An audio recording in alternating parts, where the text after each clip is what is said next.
Hello, howdy. So it's been summer for like a solid month now, and while working / arguing with toddlers is always a fun time, I prefer to spend my free moments reading.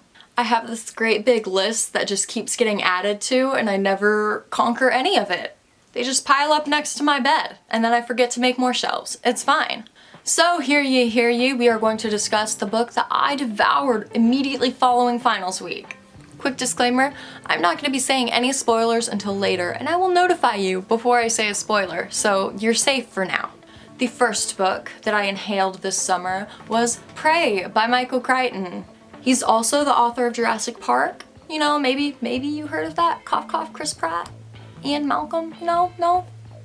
I love Michael Crichton as an author because he bases his plots off of actual scientific research. And he even cites his sources at the end of his book. I always feel so smart after reading his books. I could walk out of my room right now and be a scientist. Despite the book being 502 pages, I finished it in 4 days while also working a full-time job. It is so intense right from the beginning. And unlike other things of his that I've read, it's in first person. Which is great because it makes his, scientific plot way more immediate. I feel like I'm watching it up close. My copy starts out with a note from the author. I know most people don't want to take the time to read something that's just directly from the author and has nothing to do with the story, but with Michael Crichton, I highly suggest you read it. The man is smart. He confronts the identification of this book as a cliche. He says, "The notion that the world around us is continually evolving is a platitude. We rarely grasp its full implications." A platitude, according to the internet, is a remark or statement that has been used too often to be thoughtful or interesting. So, like I said, a cliche. The fact that the world around us is constantly changing is obvious. So he's asking us to dismiss any preconceptions we have and listen to him. He doesn't want us to immediately go into duh mode. The world's always changing. Yes!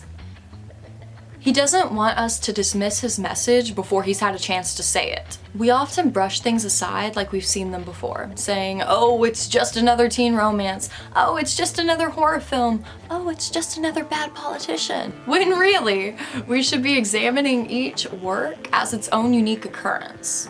That way we can figure out what makes it important, relevant, or even dangerous. A common theme in Crichton's work is that humanity is almost destroyed as a result of their own reckless innovation. Or like in Jurassic Park, the creation inevitably turns on its creator. One of Aristotle's rules for tragedy is that it must be self-inflicted.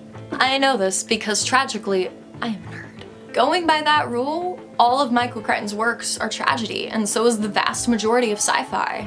This piece, on a personal note, was particularly tragic to me. The characters in the story did it to themselves. Everything bad that happens is because of their own actions. If there was a thesis for this book, it would be humans don't know to stop until it is too late. This not only applies to science, but every aspect of our lives. People take things too far. Surprise! There's also a theme of lies and curtains being drawn for the sake of innovation and adaptation. There's a lot of secrecy and misdirection that seems to be born out of people trying to do good. Yet another lovely case of the road to hell is paved with good intentions. AKA my college career, ha! Personally, I have not found any of the characters in Crichton's work to be complex. And that could just be my opinion. Maybe I'm missing something, or maybe I'm just being a snob.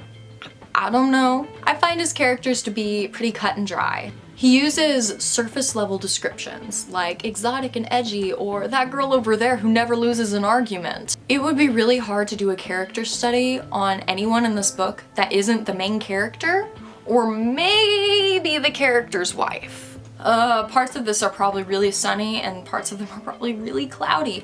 Thanks, Oklahoma! I appreciate you helping me in my art. There's just not a lot of relatability or character focus. I think that his characters are exclusively tools that he uses to enact his plot. That being said, it's a killer plot. Since the plot is so entwined in science and speculation, there's not a need for a whole lot of character focus. Honestly, any character focus might have been kind of chaotic. The intensity comes from the story and actions alone. If we had a super emotive character, I don't think that we would feel any more. The plot is complicated enough to make me forget that I don't have a personal view of the characters. But to compare with his other stories, this one does have a strong lead character. The main character through which this story is told is the one that I feel the most personal connection to out of all the Michael Crichton books that I've read. I think that's because of his use of first person. In addition to first person, he also takes the first couple chapters to set up the mundane, ordinary life that is Jack the stay-at-home dad. We empathize with him when he can't find a job. Crichton takes up several pages to tell us why this character is noble and good. He doesn't normally do that. He usually has a preachy character that informs you on all the reasonable points that you need to know, a bad guy who spews a bunch of headlines, and then a normal person who represents us asking the questions. But in Prey, Michael, I talk about him as though we're like old buddies, even though he's dead. Michael gives him credibility right from the beginning, why we should like this character and listen to him. In addition to adding empathy, establishing a norm for this character creates a greater contrast between the safe setting and the potential future. The types of tension that we feel in that story are heightened because of that ordinary norm that we are initially introduced to. Usually Crichton hops right into the plot and then goes from character to character. But in this case, he spent the entire book looking through Jack's eyes, and I thought that worked so well. It gave the plot a lot of linearity, made it easier to understand and easier to personalize with. All good things! So let's get on to that tragedy business again and discuss my favorite part. So if you have not read this book and you plan on doing so, you can hop right out. But if you have read it or you just don't care, please listen because I would love to vent. I need more people to read what I read so that I can discuss and cry. The most prominent moment for me is the part where Jack is trapped in the room by the 3 people taken over by particles. So his wife, Julia, walks in to talk to him. But it's not really Julia, it's Julia controlled by the particles. So his ex-wife, being puppeteered by particles, walks in. He kicks this button that's going to trigger a magnet, knowing that that's going to cause the particles to leave her body. Magnet's triggered, Julia collapses, and she is revealed to be a dying, emaciated version of herself without the particles. Whenever the particles were controlling her, she kept telling Jack that if you don't fight them, they won't hurt you. That it was a symbiotic relationship, meaning that both parties are supposed to benefit from it. But surprise, surprise, that was just a mask. The real Julia was dying, and through reckless innovation, the human side of her had been sucked dry. So he's holding his emaciated, skinny, dying wife, and she says, "They are eating me." The creation has destroyed its creator. I think Julia is a tragic character. Her end was self-inflicted. She's desperate to save the company and provide for her family. But she didn't know when to stop, nor did she pause to look ahead. She was engaging and teaching the particles in hopes that she could help others. You could call her greedy, you could be justified in that, but I think she was just somebody taken over by her work. No pun intended, but totally pun intended. She's the perfect metaphor. I think we all have particles covering us and controlling us, whether that be work or society, our friends, or even our family. We all have something in our lives that acts as a parasite. We might choose to engage with it because it seems like a positive, but it's so easy to go overboard.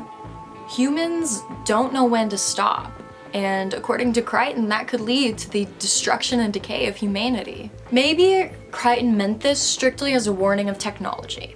Maybe he meant that humans will come to a close physically and be abolished from existence. Or maybe he means it in a more abstract sense, that we'll lose our familial love and care for each other, we'll lose the essence of what makes us human. There are so many interpretations of what this moment could mean, and I think if you can argue it, then it's valid. For me, this moment was just so tender and so real. I couldn't help but wonder what would be exposed if my own shields and parasites were torn away. I find this to be the magic of reading Michael Crichton. You can read it literally and find yourself on adventures with dinosaurs, nano-tech, and mutated animals, or you can slow down and find the puzzles of life embedded in the small moments.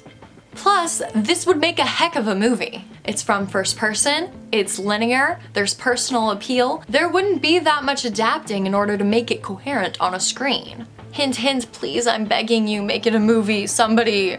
I give Prey 4 out of 5 stars. Or 4 out of 5 somethings. I feel like stars are kind of like too normal. I feel like stars are kind of cliche.